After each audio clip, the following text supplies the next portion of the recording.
Hello dear students, welcome to VPIC online classes. How are you all? Hope you all are well. I am your physics teacher Kuldeep sir. Today I will teach you about Bernoulli's theorem. आज आपका chapter 3 में Bernoulli's theorem पढ़ना है। Bernoulli की प्रमेय बहुत important प्रमेय है बेटा, ठीक है। तो इसको आपको अच्छे से प्रिपेयर करना है। बर्नौली की प्रमेय बर्नौलीज थ्योरम, ठीक है। 5 नंबर का बेटा आता है, एकदम क्लियर रहता है कि पेपर में ज़रूर से ज़रूर आता है।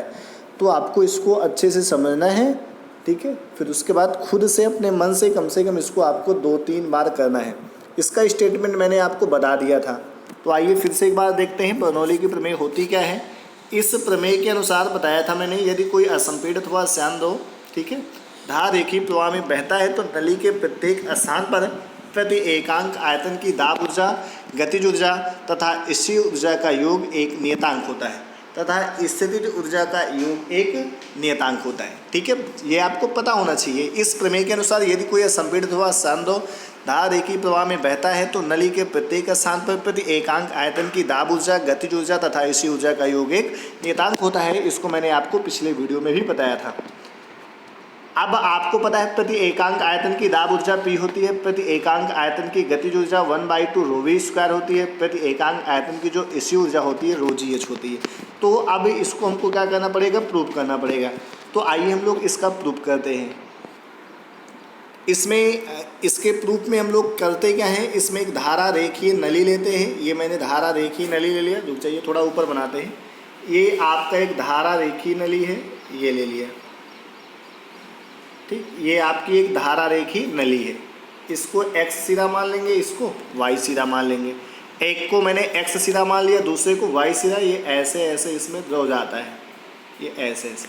इसका जो क्षेत्रफल होगा वो A1 होगा, इधर का जो क्षेत्रफल होगा वो A2 होगा। इसका जो वेग होगा V1 होगा, इसका जो वेग होगा वो V2 होगा। इसकी पृथ्वी तल से ऊंचाई, ये वाली जो ऊंचाई होगी इसको h1 ले लेंगे, ये वाली जो ऊंचाई होगी इसको h2 ले लेंगे।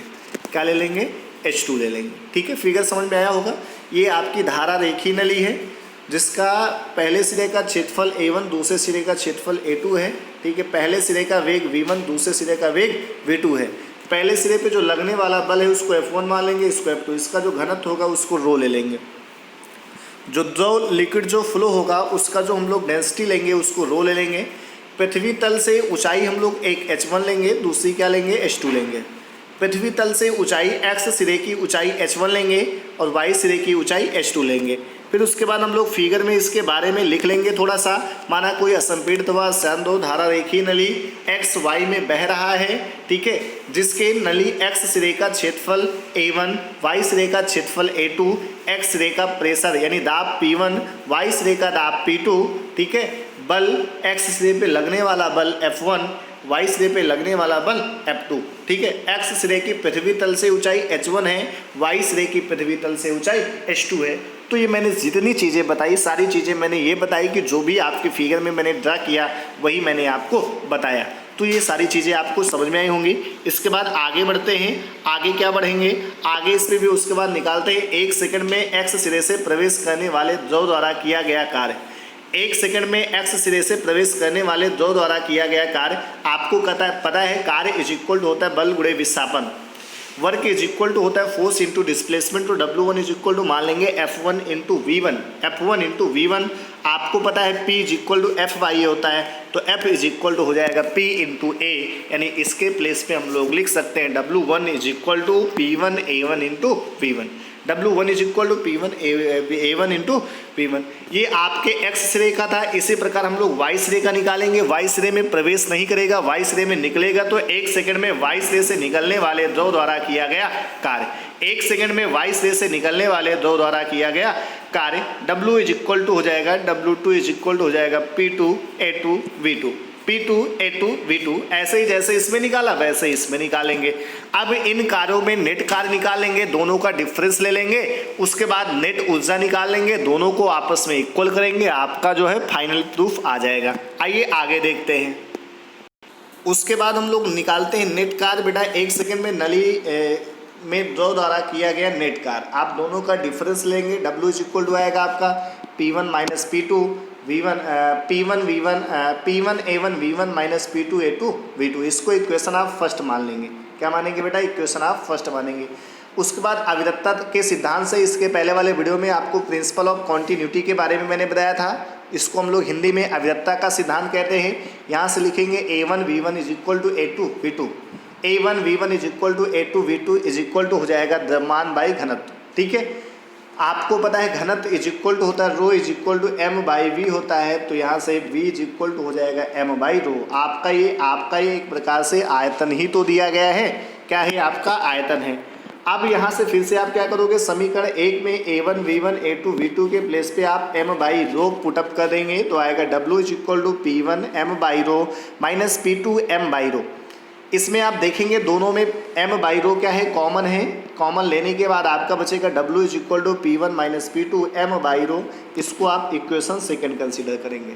क्या कंसीडर करेंगे बेटा? इक्वेशन आप सेकंड कंसीडर करेंगे। उसके बाद अब आपका कुल कार्य निकल आया। उसके बाद हम लोग निकालेंगे 1 सेकंड में, फिर पहले गतिज ऊर्जा निकालेंगे, फिर स्थिर ऊर्जा निकालेंगे, फिर दोनों को क्या करेंगे? ऐड कर देंगे। आइए देखते हैं 1 सेकंड में x सिरे में प्रवेश करने वाले द्रव की गतिज ऊर्जा हो जाएगा k इज इक्वल टू 1/2, यानी K1 is equal to 1/2 mv1 square. m यहाँ पे लिया गया, m1 नहीं लिया गया। क्यों लिया गया? क्योंकि x सिरे से जितना प्रवेश करेगा y सिरे से उतना ही निकलेगा, तो इसका मतलब मास दोनों कंडीशन में आपका क्या होगा? सेम होगा। उसके बाद 1 सेकंड में y सिरे से निकलने वाले द्रव की गतिज ऊर्जा K2 इज इक्वल टू हो जाएगा 1/2 K2 is equal to 1/2 mv2 square. K2 is equal to 1/2 mv2 square. उसके बाद निकालेंगे नेट गतिज ऊर्जा K is equal to K2 minus K1। आप दोनों का डिफरेंस लेंगे, आएगा 1/2 mv2 square minus v1 square. ये आपका बनेगा इक्वेशन थर्ड। क्या बनेगा? इक्वेशन थर्ड बनेगा। उसके बाद हम लोग निकालेंगे स्थिर ऊर्जा। 1 सेकंड में x सिरे से प्रवेश करने वाले द्रव की स्थिर ऊर्जा u इज इक्वल टू हो जाएगा u1 is equal to mgh1। फिर y सिरे का क्या हो जाएगा? mgh2 हो जाएगा। y सिरे का क्या होगा? mgh2 हो जाएगा। फिर उसके बाद नेट गतिज ऊर्जा निकालेंगे, तो आप निकालोगे u is equal to u1 minus u2, तो हो जाएगा mgh1 माइनस mgh2। दोनों में mg कॉमन हो गया बेटा, h1 माइनस h2 बचेगा। इसको हम लोग इक्वेशन 4 ले लेंगे। क्या लेंगे? इक्वेशन 4। उसके बाद नेट ऊर्जा निकालेंगे, k माइनस u आप कर देंगे, गतिज ऊर्जा से आप इसी ऊर्जा को माइनस कर देंगे। आप इस कंडीशन में जब आप इसको माइनस करेंगे तो आएगा 1/2 mv2 square minus v1 square minus mgh1 minus h2। इसको आप इक्वेशन 5 कंसीडर करेंगे। क्या 5 कंसीडर करेंगे? इक्वेशन 5 आप यहाँ से इसको कंसीडर करेंगे। उसके बाद आप इक्वेशन जो फर्स्ट माना था, इक्वेशन जो आपका 5 आया है, यानी समीकरण 1 व 5 से आप कह सकते हैं कि कुल कार्य क्या होगी? कुल ऊर्जा के बराबर होगा। कुल कार्य कुल ऊर्जा के बराबर होगा। तो समीकरण 1 में कार्य आपका आया था P1 minus P2 m by रो। ठीक है, ऊर्जा भी आपने निकाला 1/2 mv2 square minus v1 square minus mgh1 minus h2। अब आप पूरे इक्वेशन में देखें m कॉमन है, m कॉमन लेंगे, m से m क्या हो जाएगा? कैंसिल हो जाएगा। बचेगा P1 माइनस P2। रो से आप इधर मल्टीप्लाई कर देंगे, हो जाएगा 1/2 रो v2 स्क्वायर माइनस 1/2 रो v1 स्क्वायर। इसमें भी तो रो से मल्टीप्लिकेशन होगा, तो जाएगा माइनस रो gh1 और माइनस माइनस आपका क्या हो जाएगा? प्लस हो जाएगा। नहीं, माइनस यहाँ पे आपका ये इसके साथ होगा, तो प्लस रो gh2 हो जाएगा। अब आप यहाँ से क्या करो? 1 वाले टर्म्स एक साइड कर लो, 2 वाले टर्म्स एक साइड कर लो, तो जाएगा P1 प्लस 1/2 रो v1 स्क्वायर। ठीक है, और इसको भी इधर ले जाओ, प्लस रो gh1 प्लस रो gh1। P2 को इस साइड ले आओ बेटा, हो जाएगा P2 प्लस 1/2 रो v2 स्क्वायर प्लस रो gh2। ठीक है, अब आप इसको लिख सकते हो P plus 1/2 rho v square plus rho gh is equal to constant. तो ये आपका बर्नौलीज थ्योरम है, हमको यही प्रूव करना था।